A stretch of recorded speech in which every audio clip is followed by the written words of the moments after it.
welcome to the Hudson River Park Trust meeting of the Board of Directors. With a quorum not being present, we are going to start the meeting tonight with the report from our friends group. We just got There it is. We just got a quorum. You know what, let's just let Tammy go. We can keep going. I came in with a formal name.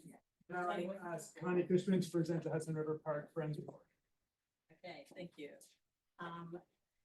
The first of the two larger annual cash transfers that we make to the trust every year went out this week. $750,000, and it was accompanied in the past week by an additional $200,000 in restricted grant funds. So at least for the first part of it, things have been doing well. We are working right now with a group that is joint trust on looking at proposal to speak to public art consultants to begin planning jointly a program for locating art in the park. This will probably take a year or two to develop because there's a lot of fundraising to be done and a lot of people to learn from who have done this before. But we're doing this jointly with the Friends, Arts and Culture Group, which is a subcommittee of our board's development. Specific one that is people who are very interested in art. So we will probably be coming to see people like ID and others who have done this before. And Just give you some. Oh. Here, you guys just pull your van So to the easy. back door. We have a loading dock right Yeah. And there was a sort of the pre-planning was visiting almost all of the parks that have sort of notable public art programs and talking to the people who did them, how they did them, hoping to get sort of a template, and it turns out that everybody did them differently. But in the process, we learned a lot about what our expectations should be and timeframes and costs and things like that. We have one member of the subcommittee that we're working with on Friends, who is a current board member, Larry Kegwin. He's in the performing arts, and he has pledged $100,000 to seed our planning effort, which is fantastic. We're also working right now with a pro bono consultant to help us plan for a future capital fundraising campaign for the estuarium, hopefully next year when we reach whatever the particular stage is with the design, and are starting to think about what that will mean for Friends and what kind of resources we'll need to employ. We have officially, as of December 7th, on a 35-degree day, ended our volunteer program. This was a Saturday green team. About 25 people came out despite the cold. And we will pick it back up again probably late March. I think last year we started mid to late March with our first program.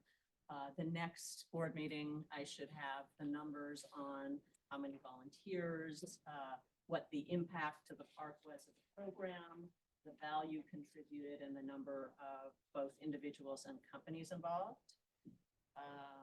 And then we are currently putting together a new major donor staffing plan, thanks to a 5-year grant we received from something called the Oak Foundation, which is based in Switzerland.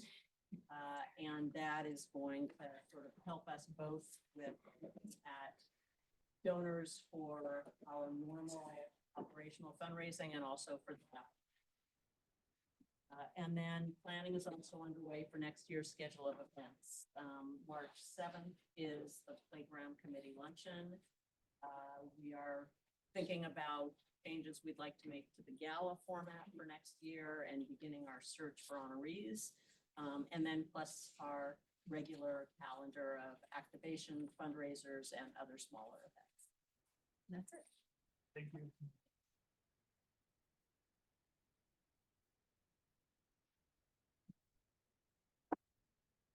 And now I will ask Tammy Meltzer to present the advisory council report. Thank you very much. Good afternoon and happy holidays for everybody.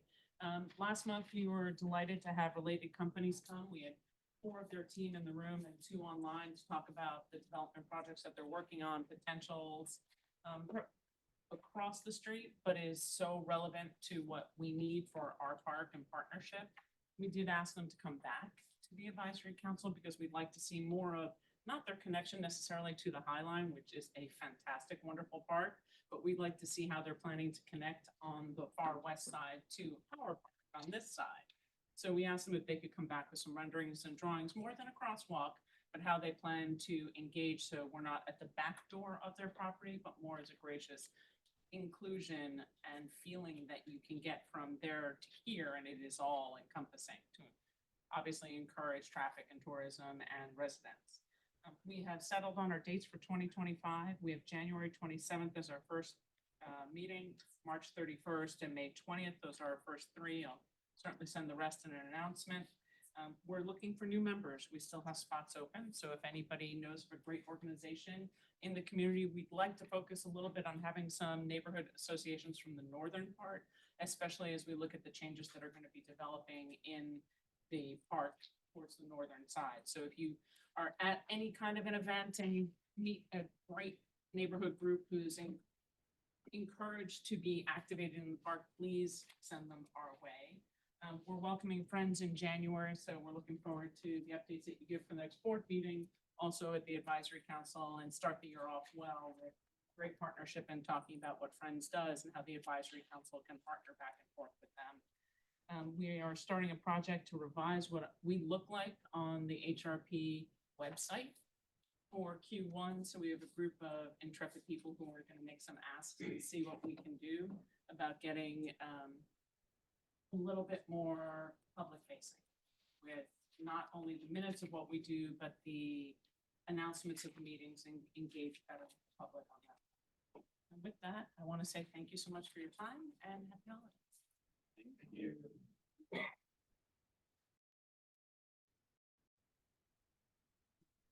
Start with beginning the quorum. Now with the quorum being present, I will call to order officially the December 12th, 2024 meeting of the Hudson River Park Trust Board of Directors. Please note that the meeting is being shown live via Zoom and is also being recorded, and the video will be posted on the Trust website, and a stenographer will provide a transcript of the meeting. The directors have received the agenda materials in advance of this meeting and are free to ask questions or comment at any time on the action items submitted for approval today. Please note, however, questions or comments from the audience will not be entertained at this meeting. I note that the board memos and resolutions on today's agenda have been posted on the Trust website in the link entitled Board Meetings, Bylaws, and Other Materials under Board Agendas and Minutes, and thus are available to the public. There are 4 items on the consent agenda. 1, approval of minutes and ratification of the actions taken at the September 26, 2024 meeting of the Hudson River Park Trust Board of Directors. 2, authorization to contract with Brightview Landscaping Development, Inc. for on-call park-wide irrigation services. 3, authorization to contract with Dragonetti Brothers Landscaping, Nursery, and Florist, Inc. for park-wide tree maintenance services. And 4, authorization to file the budget and financial plan for fiscal year 2026 pursuant to section 2801 of the Public Authorities Law. Unless anyone has any comments, I will now call for a motion to approve all 4 items on the consent agenda. So moved. Second? Second. All in favor? Aye. Opposed? Abstentions? The motion is approved. The first corporate action before the board is authorization to contract with Hunter Roberts Construction Group LLC for park-wide marine repair construction management services. Ms. Doyle. Thank you. And actually, before starting, I'd like to welcome Eric Fulisade back to us. Eric left us at the start of the year when he became president and CEO of the Open Space Institute. But of course, we worked with him very closely. He was on speed dial with me for 5 or so years before that. As you previously heard, Governor Hochul has appointed him to our board in October. And we're so fortunate to have you back here with us, Eric. You want to say anything? Just glad to be here. This is what I wanted and I begged, pleaded and stole or it could be back. We're really glad to have you. You have so much to offer in terms of your deep knowledge of the state and how it works, and also fundraising and all kinds of other things that are important to us too. So thank you. Of course, with our happiness to have Eric back, we have some sadness also that means somebody had to rotate off the board. I think you all want to also join me in acknowledging and thanking Michael Q, who began as a board member in 2013. He brought his business and business acumen to us. He was an outside of the box thinker, a real counting on continuing to see him when he visits Pier 40 with his superstar softball player daughter.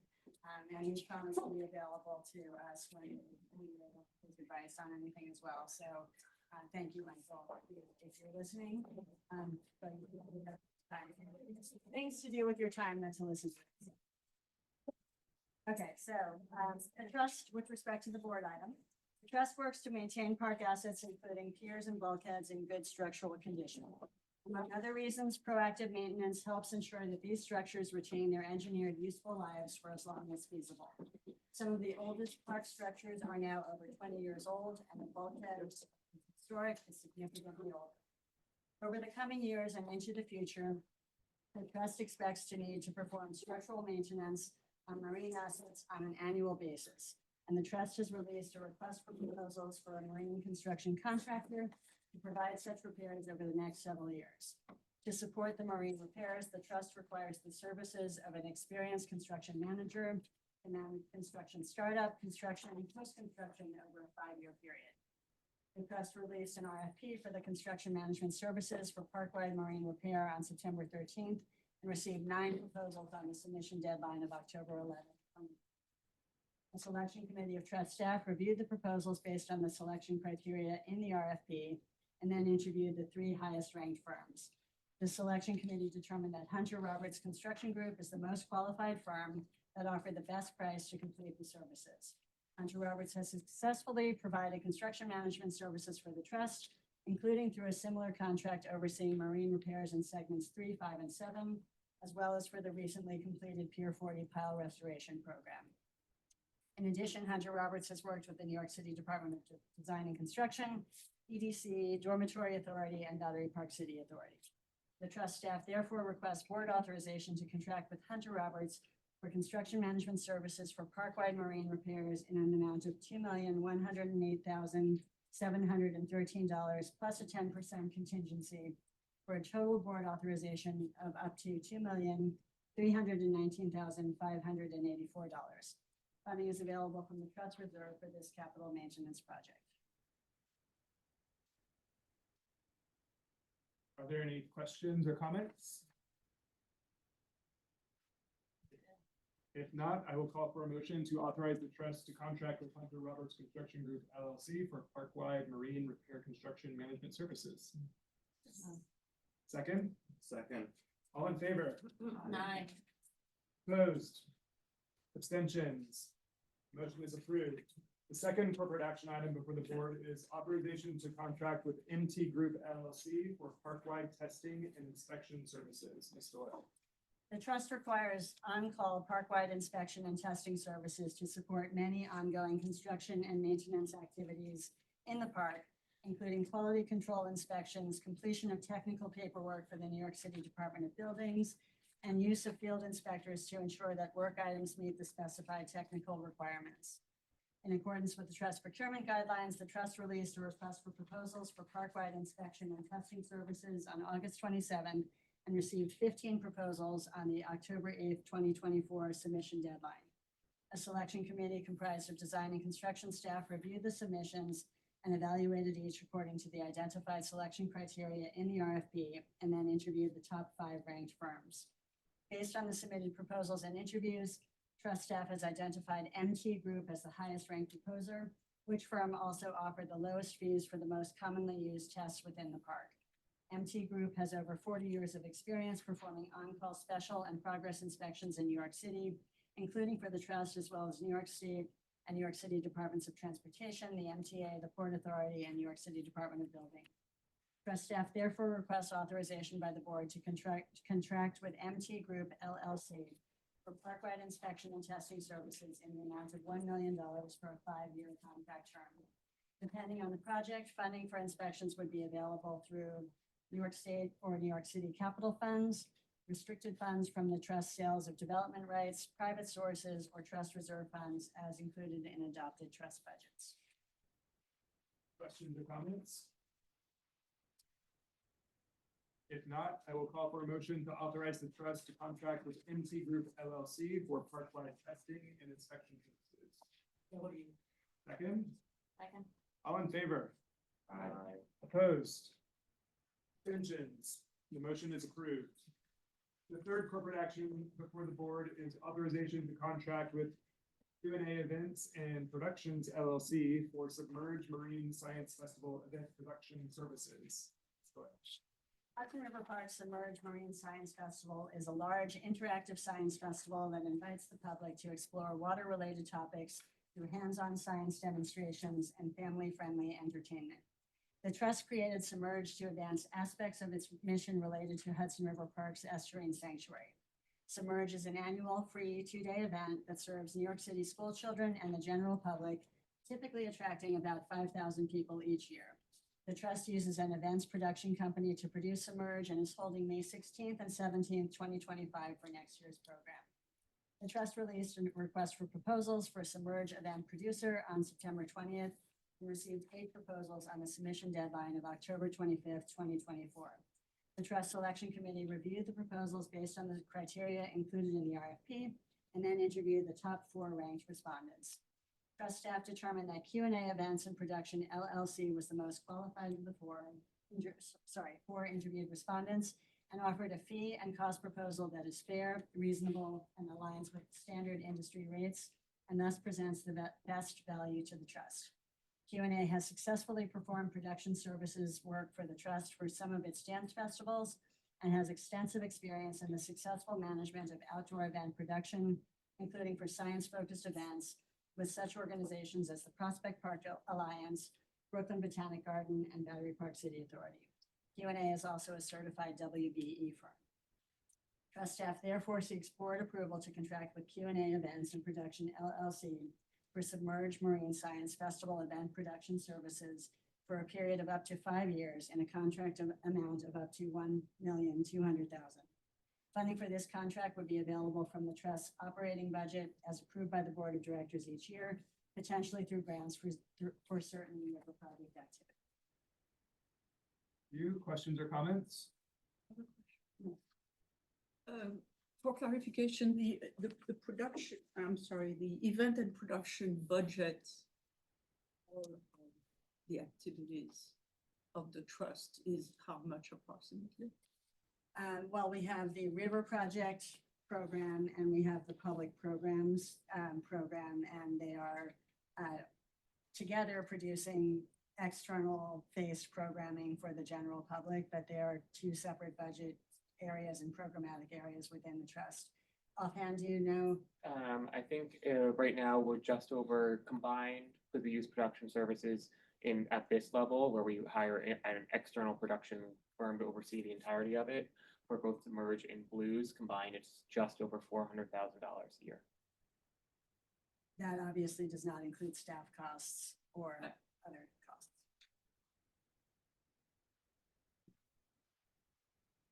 Other questions? We're moving forward. I assume if you're not happy, you can. Yes, yes.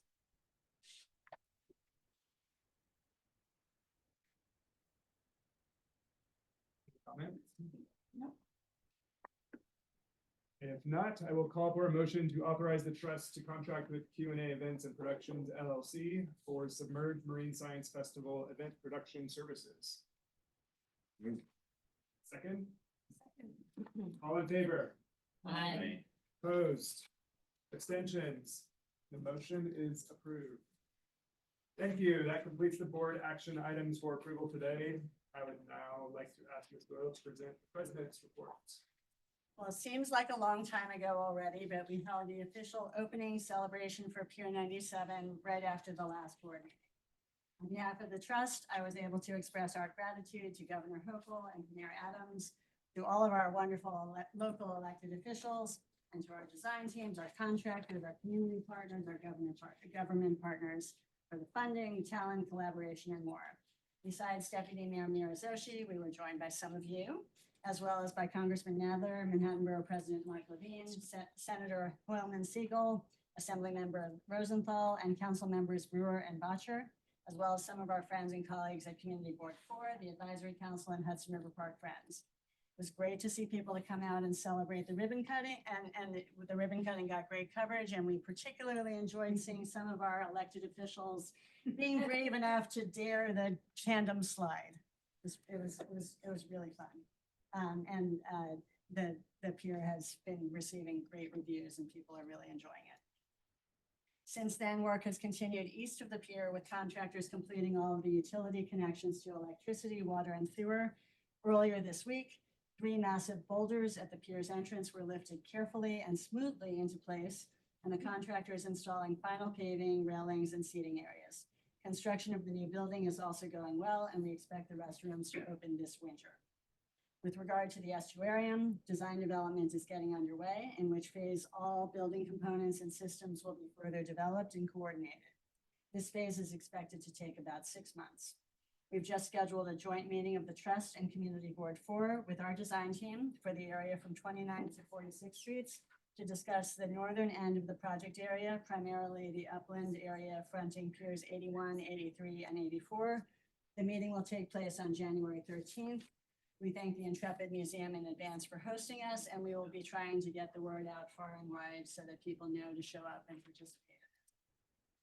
It's going to be an interesting interactive meeting at which the design team will facilitate planning among participants.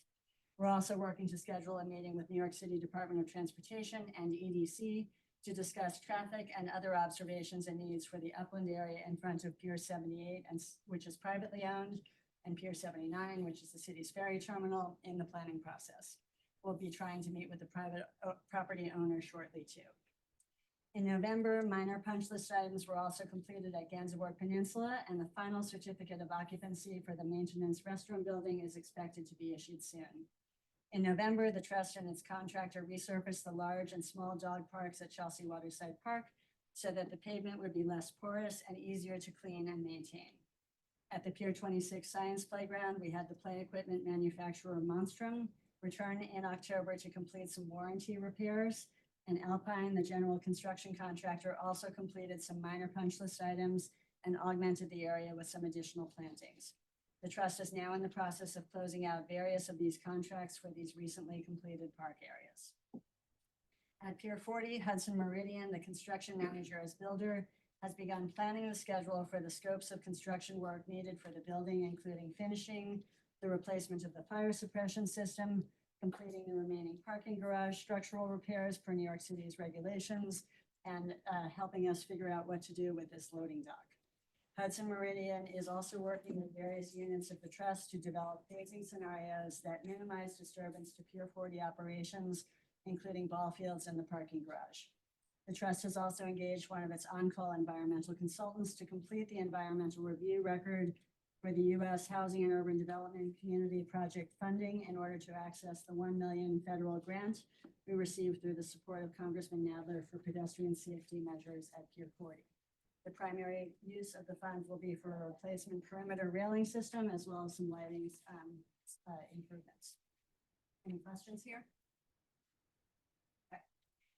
Turning now to the river project, at the end of October, we hosted the annual Release of the Fishes event at the Pier 40 Wet Lab. We attracted a record 500 members to bid farewell to our seasonal wildlife ambassadors as they were released back into the Hudson River. We were joined by Kathy Drew, who is the founder of the River Project, as well as the visiting scholars that we have been working with, Dr. Theodore Muth and Dr. Philip Stanizenko of Brooklyn College, who shared their work on real-time DNA sequencing to monitor microorganisms in river samples and to collect flow rate data that will increase understanding of how local hydrodynamics influence oyster growth at Gansevoort Peninsula. I successfully said that sentence. We thank the many environmental partners who joined us that day, including DEC and Parks. The River Project all winter is going to be holding STEM lessons here at the Pier 57 Discovery Tank. Teachers from local schools can work with us, as can the general public. And we encourage people to spread the word on all of that as well. On the topic of programming, our public programs department was busy all fall. Over 500 people attended the Festival of Lights events celebrating Diwali, and our Bollywood and Bhangra dance series at Pier 63 attracted hundreds of participants who enjoyed getting fit to the sounds of lively Bollywood music. We partnered with the Chelsea Waterside Park Association to offer opera performances, dance, arts and crafts, and bubbly fun, and with the West 44th Street Block Association at Pier 84, where Japanese taiko drumming, Brazilian drumming, 2 mini parades, and a hugely popular double Dutch activation took place. Finally, Pier 84 also hosted Pumpkin Smash. This year's record-breaking event saw more than 2,000 people bashing, smashing, and chopping over 6,000 pounds of pumpkins that we added to our composting program. A new highlight this year was a hay bale maze atop the pier, which was a hit with kids and parents alike. Our sports fields, of course, continue to be highly used. Applications for Springfield use opened on December 9th. Applications are due by January 13th for the spring season that starts on March 17th. Any programming questions? Moving to real estate matters. Amtrak and Gateway have continued to hold meetings with Air Pegasus, the heliport operator, and trust staff to plan for the start of the Hudson Tunnel construction in 2025. And to discuss options for accommodating helicopter fueling on the balance of the heliport site that Gateway does not plan to use during construction. We understand that Gateway should be selecting a design build contractor soon, and our expectation is still that construction would commence in the park around March 1st, 2025. Separately, HRPT and the heliport operator are working together on a plan to remove the small overwater platform within the heliport premises, as well as the remains of the second such platform that collapsed in early November. Neither platform has been in use for many years due to their poor condition, and under the existing permit, the trust is responsible for costs associated with these structures. On the date of the collapse, Air Pegasus immediately informed the trust, and inspections were immediately conducted to assess any potential for further risk. The consensus of our Senior VP of Design and Construction and Chief Engineer and our outside marine engineer is that both pier structures or mini piers should be removed. The trust is coordinating closely with Air Pegasus, and we currently expect to reimburse Air Pegasus for the cost of the work once all required approvals from the Army Corps of Engineers and New York State Department of Environmental Conservation are received. The trust also continues to coordinate with the Battery Park City Authority on plans for their resiliency project, including a discussion in late November, at which time we reviewed responses to the trust comment letter on the DEIS for this project. Battery Park City Authority has examined the increased flow of rainwater into the CSO in the event of a large storm or rain surge event based on comments received, including from the Trust Advisory Council. And our understanding is that their FEIS will conclude that the pump station would only activate in a large flooding event that would otherwise also result in floodwaters throughout the streets returning back into the Hudson River. This was a significant topic of discussion with our advisory council. Overall, the trust is satisfied that Battery Park City Authority is committed to working with trust staff on mitigation plans related to the project's impacts on Hudson River Park and on restoration of the affected park area, including the interface between Hudson River Park and Battery Park City, where the two parks meet. We do believe that the public will ultimately benefit from a better coordinated design in this area. Once the FEIS is released, we will update the directors on any changes from the DEIS that may impact Hudson River Park. While 4 years of construction will be tough on all parties, including Hudson River Park, we are committed to working with Battery Park City Authority to ensure the final design post-construction will be an overall improvement for pedestrians and park users alike. I'll pause for a second. Yeah. So they're saying the wall's not gonna push all the water to us, it's actually gonna pump it back into the river? Well, there's two aspects of things. So while the wall is up, anything that is not within the walls, certainly the force could you know, to a degree affect us. Their shift away from the bikeway to their plan to go across the highway and then continue the wall along the Manhattan Community College building and then inland greatly reduced our concerns about the force of water reverberating back into us. And we knew that we were going to get flooded ourselves. So that part of it was sort of, that's not the done deal plan yet, because I think that both departments of transportation are still looking at that aspect of it, but from our perspective, that was pretty. The second piece that was a concern was the water that is collected within the deployed flood walls, and whether once that is released, whether that is going to be picking up contaminated materials, doing other things like that, and discharging it into the river. Essentially, again, those materials would have been discharged into the river regardless in that event. And I think Battery Park City's FEIS may conclude that because it's retained for a little bit longer within the walls, that it is actually a modest betterment in a situation where there is a lot of discharge into the river regardless.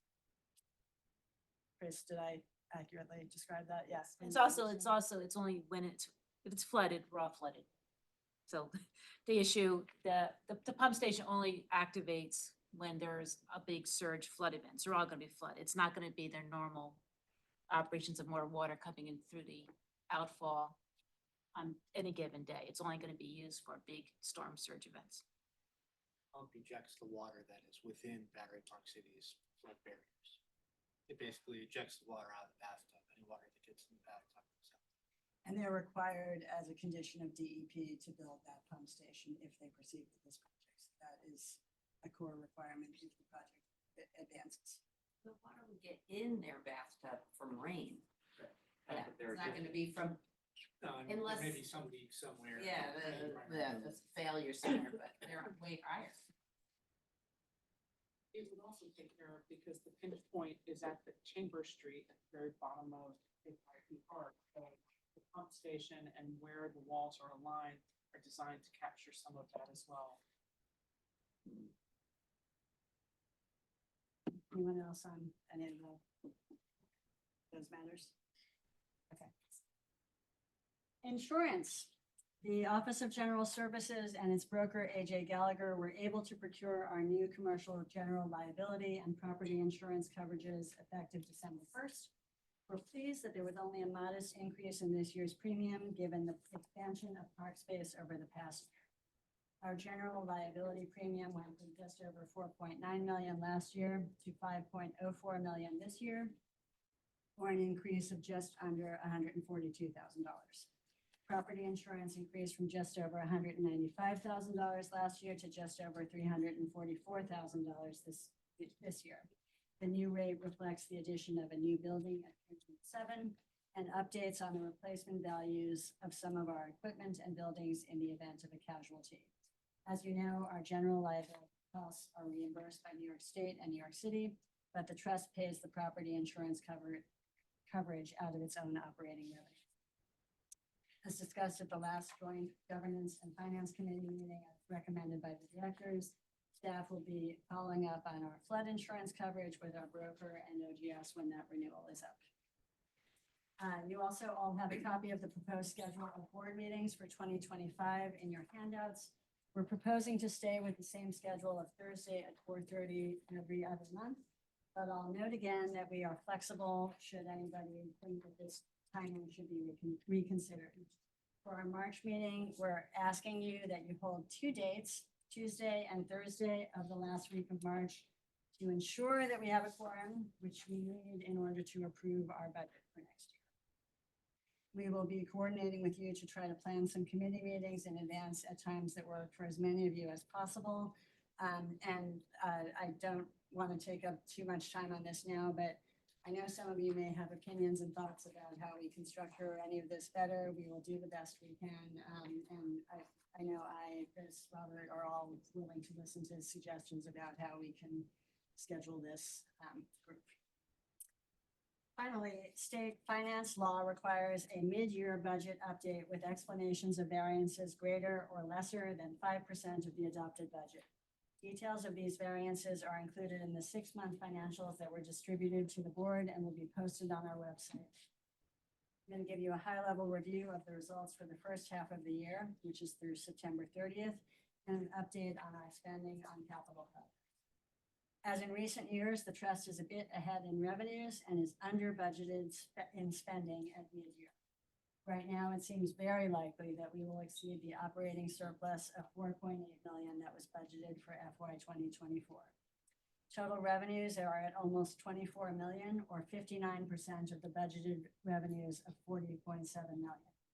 Parking revenue is at 54% of budget, while lease and occupancy permit revenue is at 60% of budget. These rates essentially reflect the higher revenues that we expect during the good weather seasons of the park for our outdoor occupancies. On the expense side, total direct park operating expenses are at $13.7 million as of September 30th, or 43% of our $32 million budget. This is due to several factors, including personnel vacancies and the fact that we have not yet needed to use budgets established for the Pier 97 building, weather-related expenses, and certain general consultants. Net of reimbursements for certain expenses, such as for state DOT maintenance, total net operating expenses are at 41% of annual budget. Capital spending on new construction this year relates primarily towards finishing Pier 97, with small additional spend on Denver Peninsula and design of the area in 29 to 44th Streets. The total spend is $4.6 million for the first 6 months of the year, with $6.5 million budgeted for this year. Spending on capital maintenance as of September 30th is less than 10% of the FY 25 budget of $25.8 million. The bulk of the budgeted spending is in 2 categories: Pier 40 sprinkler and fire suppression systems and garage repairs, and park-wide marine repairs. Combined, the trust had projected spending over $15 million on just these 2 projects, but in both cases, the trust is running behind expected start dates. At Pier 40, the construction manager as builder contract is now in place, and we expect significant work on the fire suppression system and garage repairs in FY 26. The trust has not yet secured regulatory permits or the contractor for marine repairs, but we're again confident that spending for such repairs will commence in FY 26.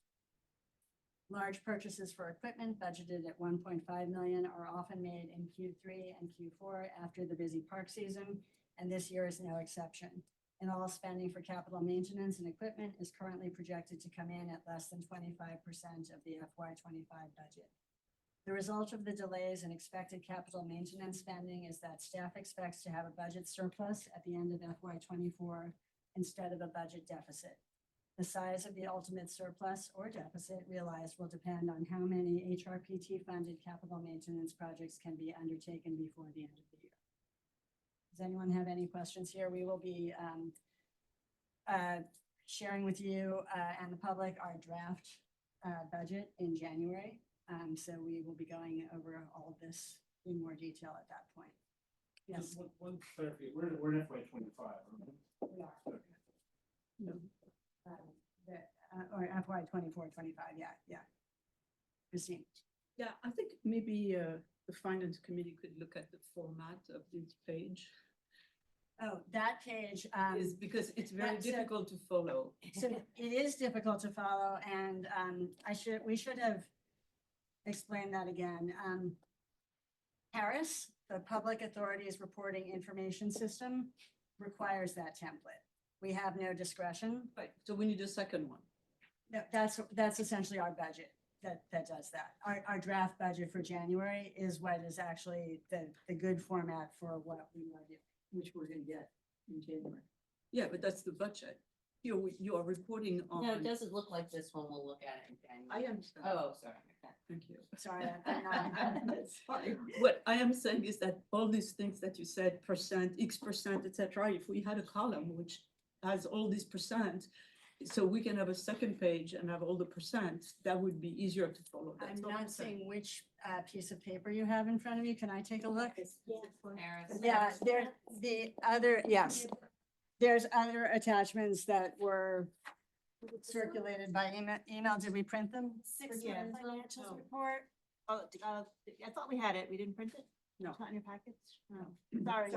So, Sorry, we thought we had printed those. Okay. So, we do have that and it's, As long as we have it. yes, send it yes. It was emailed as well. Yes, I absolutely agree. So that one actually shows the variance and has a note and an annotation next to it that, yes, okay, okay. Anyone else? Okay, so I've asked Rob Rodriguez to give an update on sort of the state of the physical park for you, since it's the end of the year. Yeah.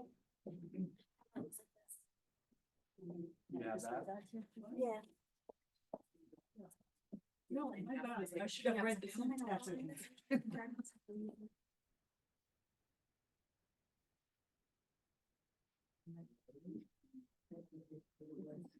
Okay, bear with me. I'm going to give you a warning. This is a little bit long.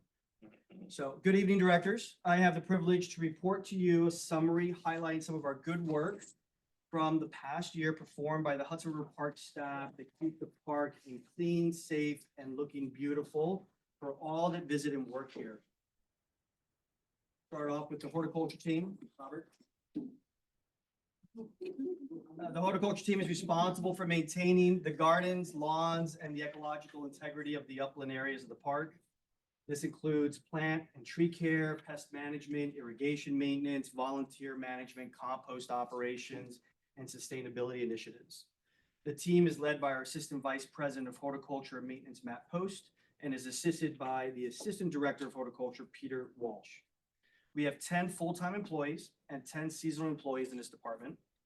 This year, the trust added 1 full-time horticulturalist position and will seek to hire in the coming weeks a frontline supervisor to help manage the growing team and expanded areas of the park. A major change for the team was the retirement of longtime Director of Horticulture, Peter Kelly, earlier this year, and subsequent promotion of Peter Walsh to lead the day-to-day operations. Peter has worked for the trust as a horticulturalist for the past 7 years.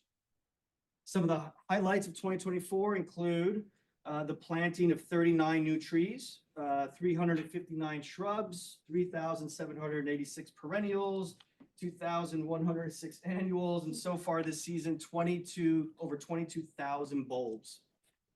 Note, this does not include all the new plants and trees that were added as part of the build out of Gansevoort Peninsula and Pier 97.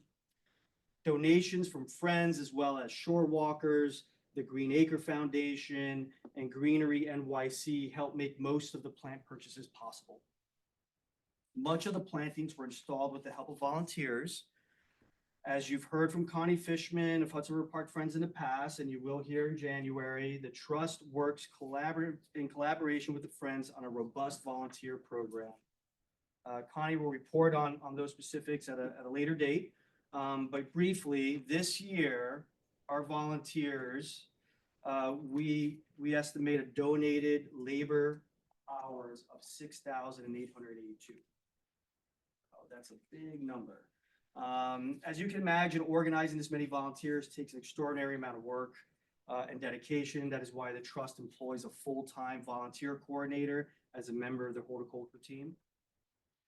I would like to thank our partners at Friends, especially Connie Fishman, Amy Molinaro, Tobin Kent, and their team who lead the volunteer program and corporate engagement.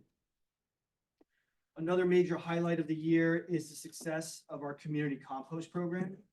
Our Hort staff member, David Lewingoff, leads the compost operations. So far in 2024, we've accepted 94,110 pounds of food scraps through our 10 dedicated compost bins in the park. And we mix all of that compost with the vegetative waste from our gardens and landscapes. And the result is the creation of 150 cubic yards of organic compost that we apply to the park's garden beds to enrich the soil, assist with water retention, and help protect against pests and disease. This year, some of you may know, New York City and the Department of Sanitation rolled out a residential compost collection program throughout Manhattan. And we have observed a significant reduction in the amount of food scraps that we receive. So the new program is, of course, great for New York City residents. But we will need to monitor closely in the future. And worst case, we may need to host some more pumpkin smash events to make up the difference. The most difficult challenge of the year was the lack of rain.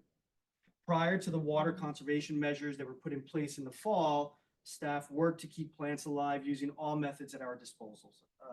Volunteers, particularly, we have water tanks on trailers, thousands of feet of hoses, hundreds of buckets, and we use it all to get water into our gardens, as well as the miles and miles of irrigation that we have throughout the park.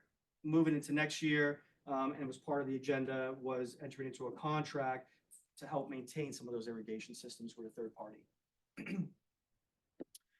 Throughout HRPT, we're always looking at ways to become greener in terms of our operations. Our horticulture team has been converting from gas to battery-powered mowers, weed whackers, blowers, chainsaws, and hedge trimmers as the market evolves to support commercial landscaping. We attend trade shows organized by state and city partners in search of green equipment and share information and best practices of all types with colleagues at state and city parks, New York Botanical Garden, and other Pier organizations. Matt Post also oversees our maintenance team, which ensures both the park and its indoor facilities are clean. Earlier this year, we promoted Lakram Bunlal to be our day-to-day manager of this effort, which includes cleaning 8 public restrooms and staff areas, graffiti removal, painting, making minor repairs, and providing logistical support for events and programs, as well as trash removal. The team consists of 5 full-time staff and lead an additional 25 contracted employees through the Doe Fund and FedCap. The maintenance team is split to 2 shifts, 7 days a week, 365 days a year. This year, the team had a new task in the daily cleaning of the Gansevoort Beach using beach rakes. The team also picks up the debris that washes up at the kayak launch and salt marsh. And speaking of the salt marsh, I think we've all watched in amazement on how the salt marsh on the north side of the peninsula has successfully filled in with cordgrass. And so the maintenance team looks forward to taking down the overhead netting in the spring. And that netting was put there to keep the waterfowl from getting in there until the plants are established. Another piece of good news is that in 2024, the trust saw a reduction in the amount of time spent removing graffiti. This year, the team logged 452 hours versus 589 hours spent cleaning graffiti in 2023. We attribute the drop to cleaning time in part to the proactive outreach the staff did with skate park stakeholders last year and our selective use of sacrificial paints that make cleanings easier and faster. Our facilities team works closely with the maintenance department as well as the design and construction team to maintain our physical plant, including mechanical, electrical, and plumbing systems in our buildings and parks, sports fields, playgrounds, various docks and marine assets, and our vehicles. The team currently consists of 2 mechanics, 5 skilled technicians, and is led by our Assistant Vice President, Dwayne Cremona, and assisted by Director of Facilities, Vinu Bachu. As with many of our peers, we have been struggling to backfill a number of positions in this department, so the team is always extra busy. Unfortunately, one of the things that keeps them especially busy is responding to emergency repair calls related to broken or clogged plumbing in our restrooms and in other locations throughout the park. I feel like the emergencies happen at the most inconvenient times, like holiday weekends and Friday afternoons. Regardless the hour, the team perseveres and gets the systems back online. Can I interrupt for a sec, Robert? I think we're on a sequence. Can you just show that some of the team that's doing all that great work? I think this is in the wrong order. Back. There we go. Facilities. Yeah. Oh, maybe something went wrong. You're out of order. Oh, there it is. I was Sorry. on the right side. Sorry, that's my fault.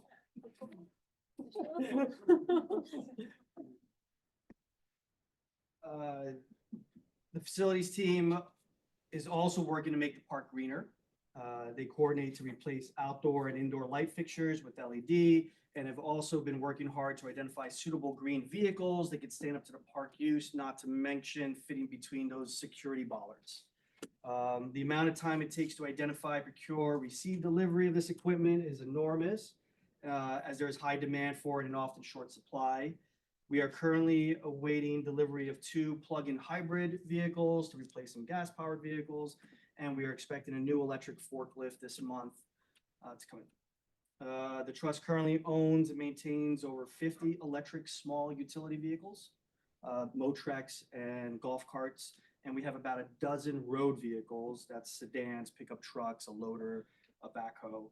Pretty much all of it is maintained by our hardworking in-house mechanics. When time allows, our skilled facilities team also excels in special projects and problem solving of all types.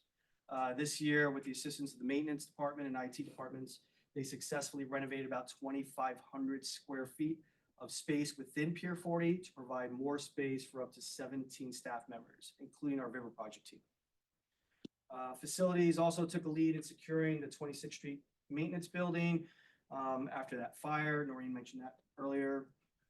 As unfortunate as that circumstance was, I was proud to witness how all of our teams and departments came together and took action to secure that building, keep the public safe, clean and relocate the equipment, document the inventory, safe off mechanical systems, secure the giant hole in the roof now, and to coordinate with the various contractors on the restoration. So next is operations. So let's see if there it is.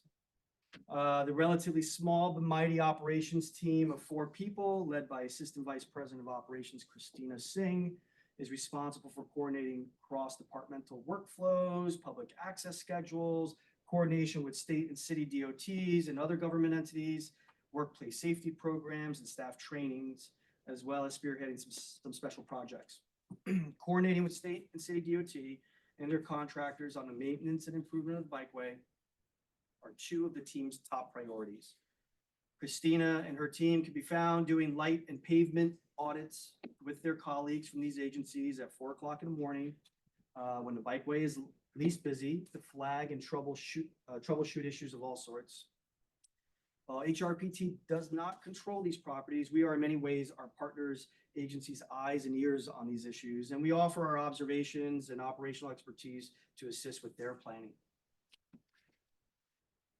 Operations also works extensively with state DOT on various security gates and bollards improvements throughout the bikeway, with the ultimate goal of removing the remaining temporary Jersey barriers and large concrete blocks find in some of the crosswalks and on the bikeway. This summer, state DOT installed a new security gate and bollards at the North Moore Street and Tribeca, and is currently underway, the permanent improvements to Christopher Street in the village. And then once that's complete, the Jersey barriers and the large concrete blocks there will be removed. They're also removing 1,700 square feet of impervious surface and turning that into a garden bed between the 2 crosswalks. With New York City DOT, the operations team has been in constant communication with regard to issues related to bikeway lighting and traffic signals. Over the past year, there have been many instances of isolated and large sections of lights that have gone out, and the team conducts inspections on the lighting systems on the bikeway, coordinates maintenance and repairs with city DOT and their counterparts and contractors. And as of last week, the bikeway lights between Chambers and Canal Streets have been repaired, and the light fixtures have been replaced with LED and providing better bicycle path for cyclists. The operations team also manages many of our safety and informational signs throughout the park. This year, we added new signs that warn people not to climb over the railings that separate the Esplanade from the river. The sign includes emergency contact information, as well as information on where to seek help in the prevention of suicide. Something that might surprise you is the effort we've been making to find new homes for aged and other excess equipment and supplies that have accumulated over the decades at Pier 40. Removing equipment from its inventory for any government agency is no easy task and requires proper procedures, generally under the auspices of the New York State Office of General Services, through their Gov Deals, an online marketplace that provides services to government and other partners related to the sale of surplus assets.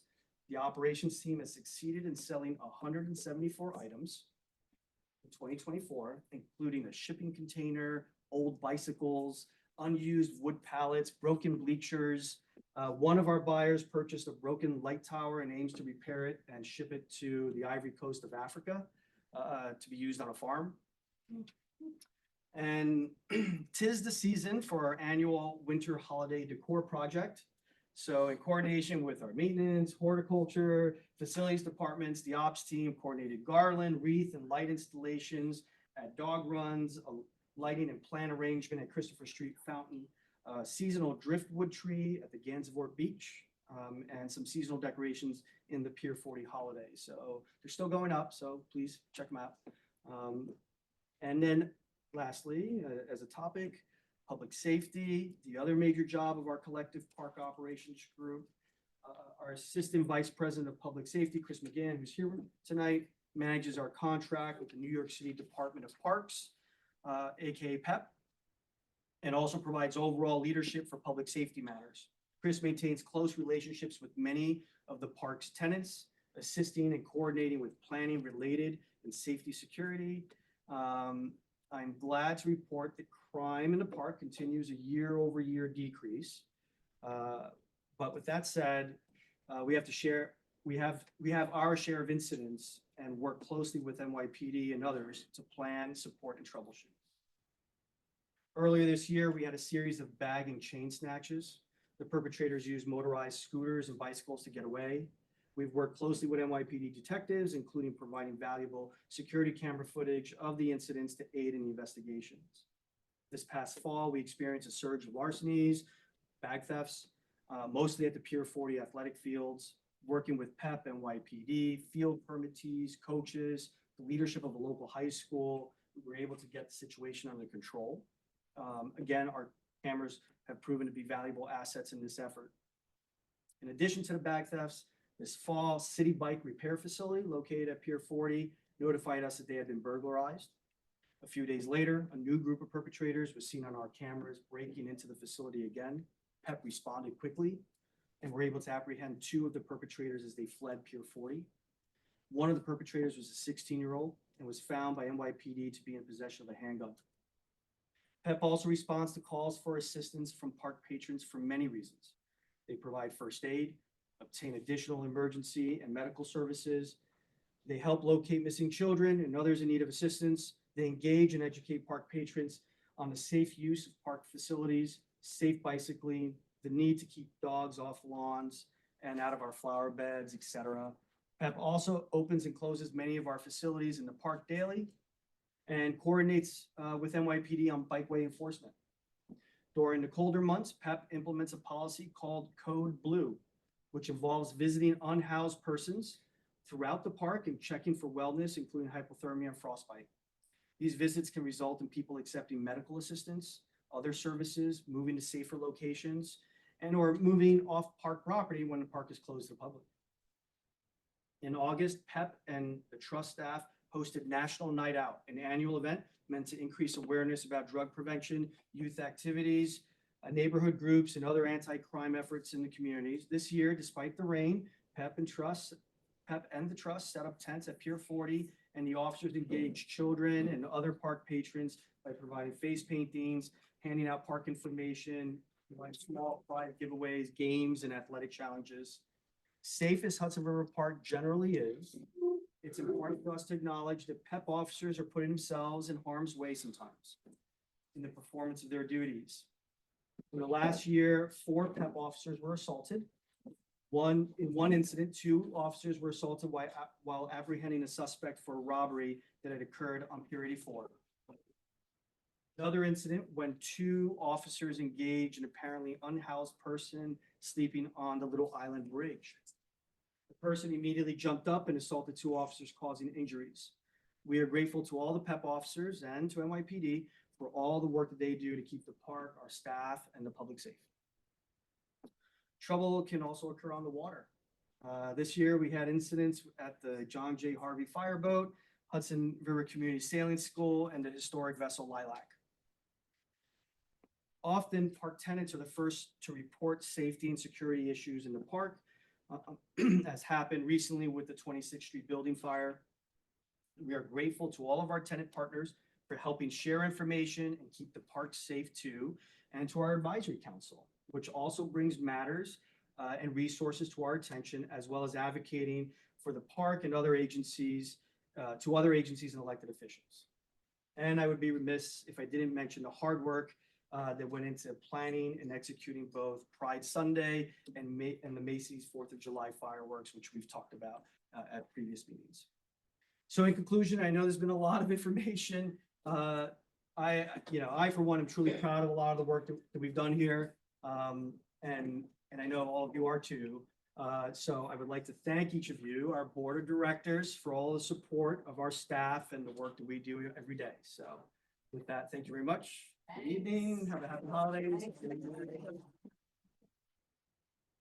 And one last introduction for you, Hannah Ruff is our new senior attorney. We're very lucky to move her from, New York City, her from night shift director. She has a deep Well done. experience with the city, so you'll probably meet her night.